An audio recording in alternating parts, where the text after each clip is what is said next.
এই যে আল্লামা লেখা দিচ্ছেন আপনারা এই জায়গায়, কি লেখা দিচ্ছেন? হ্যাঁ, আল্লাহর কসম আমি খুশি হই নাই। এটা কেন লেখছেন? আল্লামা যে লেখছেন, আল্লামা বুঝেন কারে কয়? হ্যাঁ, মনে করেন 2-4টা হাদিস মুখস্থ বলতে পারি দেখি আমি আল্লামা। অনেকে আবার লেখে হাফিজুল হাদিস। হাফিজুল হাদিসের একটা সংজ্ঞা আছে তো, যেই পরিমাণ হাদিস মুখস্থ থাকলে হাফিজুল হাদিস বলা হয়, ওই পরিমাণ হাদিস আমার মুখস্থ নাই। তা আমার কেন হাফিজুল হাদিস লেখেন?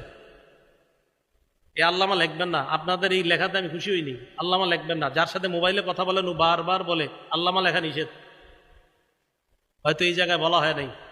আল্লামা লিখেন না। আল্লামার একটা ওয়েট আছে, একটা ওজন আছে। বলতেছেন হুজুর আপনি খুব বিনয় দেখাচ্ছেন, ঘোড়ার ডিম দেখাইতেছে। আল্লামা এটা না লেখা বিনয় না। আল্লামা ও এত ঘোড়ার ডিমের ব্যাপার। আল্লামা কারে লেখেন? আল্লামা আমি তো বুঝি না কি লেখছেন এটা। আল্লামা মানে মন চাইলে লিখে দিচ্ছেন আল্লামা। আল্লামারা সামনে আসে না। আল্লামারা নির্বিধিতে আড়ালে আছে, জায়গায় জায়গায় আছে। এদেরকে চিনবেন না, বুঝবেন না। এদেরকে খুঁজে খুঁজে ওলামা একরাম চিনে নেয় জায়গায় জায়গায়।